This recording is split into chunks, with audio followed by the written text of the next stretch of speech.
ዝም አላለም። አዎ ይሄ ያስንቃል።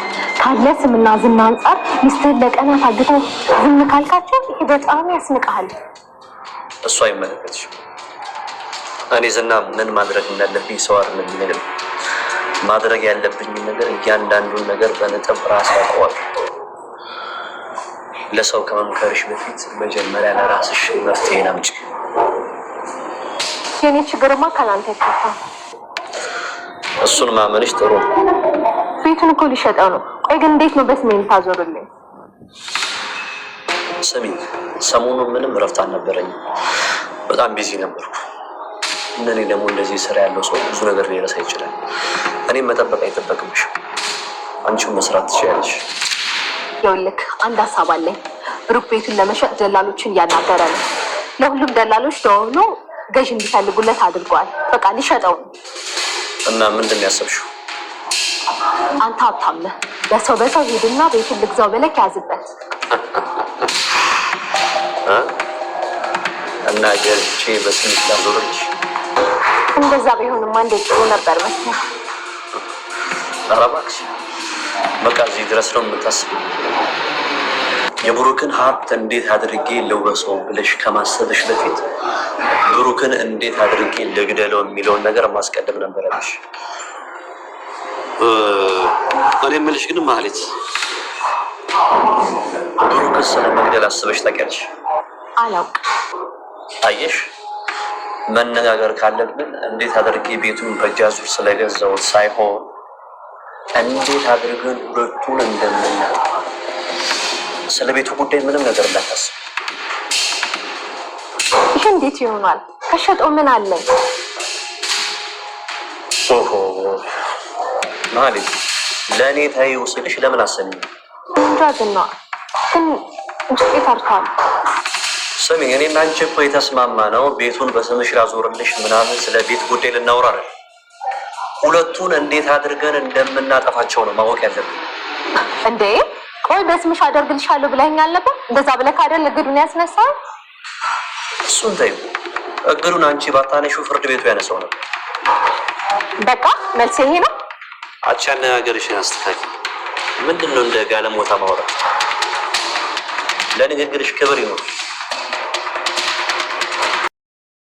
ሰላም ሰላም፣ ወደ ቻናል ቤተሰቦቼ አስቱ ነኝ። ዛሬ በሌላ ቪዲዮ መጥቻለሁ። ተወዳጅ የምሳሌ ድራማ ምን ተፈጠረው የሚለውን አብረን እናያለን ማለት ነው።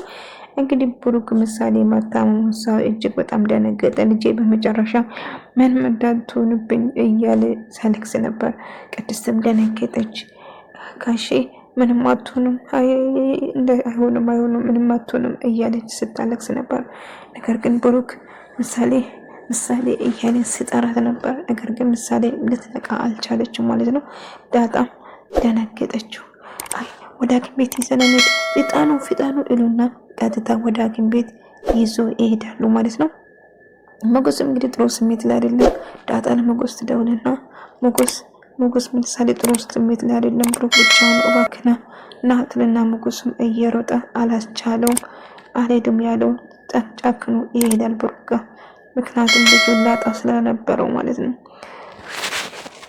ብሩክ ልጄን አሳክማለሁ ብሎ ቤቱና መኪናውን ከሸጠ በኋላ ሽጦ ወደ ቤት ሲመለስ እንዳጋጣሚ ምሳሌ እጅግ በጣም ታማ ነበር። ራሷን አታውቅም፣ ራሷን ስታ ነበር።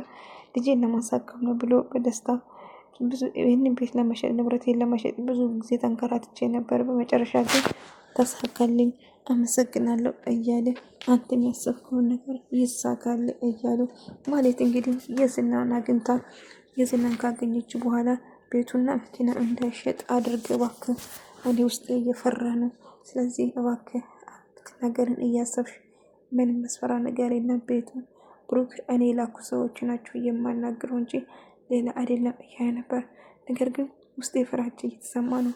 ታዲያ አንቺ እስቲ ሌላ ሀሳባችሁ የራስሽን ተሳኪበት፣ ብሩክና ሞገስን ለመግደል አስቢ፣ ቤቱን ቀላል ነገር ነው እያላት ነበር። ነገር ግን ማለት ቤቱ በሷ ስም እስከሆነ ድረስ በጣም ቸኩላለች ማለት ነው። ብሩክ እንግዲህ በመጨረሻ ቤቱን ሽጦ ወደ ቤት ሲመለስ ምሳሌ እጅግ በጣም ታማ ነበር። ይሄ ሁሉ ዛሬ ነገ እያለች ስታንከራተት የነበረ ሉላ ማለት ነው ቅርታ ልውላልኩ ማለት እንግዲህ ዛሬ ነገ እያለች ብዙ ነገር ስታደርስበት ቤቱ እንዳይሸጥ አንዴ ስታግት አንዴ ሞገስ ስታልን እንደነበረው ብዙ ነገር ካደረገች በኋላ ምሳሌ በክፉኛ ትታመማለች። በመጨረሻ ብሩክ ቤቱና መኪናን ቢሸጡም ነገር ግን ጊዜው በጣም ረፈደ። ምሳሌ እጅግ ራሷን ስታ መንቃት አልቻለችም። ነገር ግን ከቅድስት ጋር ደስተኛ ነበረች፣ እየተጫወተች ነበር። ቅድስት ጋር እየተጫወተች እንዳለ እያለች ከዛ በኳስ ግንባሯን ይመጣና ይመስላታል። እንግዲህ እመሟ ከባድ ስለነበረ ራሷን ስታትወድቅና ቅድስት እጅግ በጣም ደንግጣ እየጫወች ነበር። ከዛ መድኃኒት ሰጠች። ነገር ግን ምሳሌ ልትነቃው አልቻለችም። ሐኪም ቤትም ወሰዳት ከዳጣ ጋር አንድ ላይ በመሆን ማለት እንግዲህ ብሩክና ሞገስን ለማጥፋት አቅዳ ቆርጣ ተነሳች። የዝና ብሩክን ሰውን ሞገስን ነው ማጥፋት የሚፈልገው። አንቺ ሞገስን ብሩክን ለመግደል አስበሽ አታውቂም፣ እነሱን ማጥፋት ያለብን ብላ ታስባለች። ነገር ግን ምሳሌ እጅግ ታመመች። ብሩክ ጋር ብትደውሉም ብሩክ ግን ስልኩን ማሳት አልቻለም።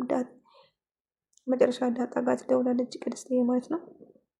በጣም ተጨነቀች። ሜላት ግን ከአሁን በኋላ ዝና ቤቱን በእኔ ስም እንደሚያደርግ እያለች በጣም ደስታ ጮቤ ስትረግጥ ነበር። ምክንያቱም ደስተኛ ነበር። ምሳሌ ራሷን ስታ መንቀሳቀስ ወይም መንቀስ አልቻለች። ብሩክ እጅግና ሞገስ እንዲሁም ዳጣ ይደነግጣሉ። ሁሉም ግን ይሄ እንደዚህ ሁሉ ያደረገችው ዛሬ ነገ እያለች ጊዜ ስታቃጥል የነበረው ማለት ነበር። ሞገሱም የማለት ተባባሪ ነበር። ዛሬ ነገ እያለ ብዙ ነገር ሲያደርግበት ነበር።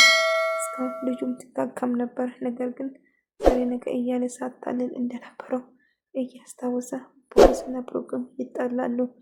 ፍራታም ደስተኛ ሆናለች። አንድ ክፍል ለእኔ ቢኖርና እያለች እንግዲህ ማለትም ደስተኛ ሆናለች። ምክንያቱም ቤቱ የዝና ቤቱን በእኔ ስም ያደርጋል፣ ስለዚህ ምንም የማሳስበኝ ነገር የለም ብላ በደስታ እየዘለለች ነበር። ነገር ግን የዝናን በጣም ተምነግሬሻለሁ፣ የዝናን አምናዋለሁ። አይ ቢሆንም እፍራት ሜላት አሁን ቤቱ በስምሽ እስክደርስ እጅሽ እስክገባ ድረስ እባክሽ ብዙ ባትደሰት እያለች ነበር። ነገር ግን ደስተኛ እሆናለሁ እያለች ከዛ አንድ አጋጣሚ ብሩክ ይደውላል። ቅድስት ጋር ስደውል ምሳሌ ደህና እንደሆነ ስትነግር ነበር። አይ ደህና አይደለችም ና ብላ ብትለው ኖሮ እየሮጠ መጥቶ ያሳክማት ነበር ልጁ ማለት ነው። እንግዲህ አሁን ማለት ጋር ደውዬ ዜናውን ለመስራት እንግዲህ እንደ ቦምብ ትፈንዳ እንጂ ይሄንማ መናገር አለብኝ እንደተሳካልኝ ብሎ ብሩክ እጅግ በጣም ደስ ብሎት በጣም ተሳክቶለት ነበር። እንደከተም ሂደውልና ቤቱም መኪናም እንደገዛ እንደሸጠው ይነግራታል። ከዛ ባለችበት ቁጭ ብላ ደንግጣ ትቀራለች ሜላት ማለት ነው። ከዛ አይሆንም እንደዚህ ልታረግ በጭራሽ አትችልም እያለችው ስትጫው ነበር።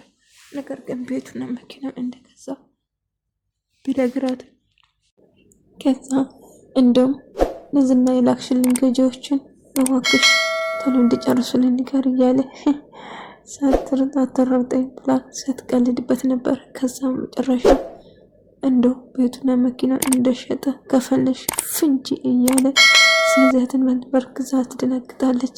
በጭራሽ ያልጠበቀችው ዜና ነበር። እሷ በጣም ስትንጎርርና በዝና ስትተማመን ነበር እና ዝና እያለች ነበር። ነገር ግን አልተሳካለትም።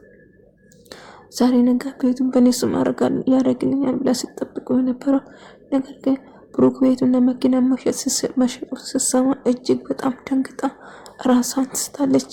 ባለችበት ቁማ ትቀራለች፣ ቁጭ ብላ ትቀራለች ማለት ነው። እፍራታ ማለት ምን ሆነሽ ነው እያለች ብጠራተው ተይኝ ጉዶንኩ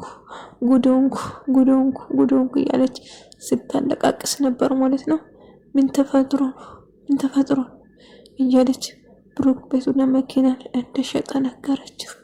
ከዛ ታዲያ አሁን ምን ልትሆኝ ነው? በቃ ምን ልትሆኝ ነው?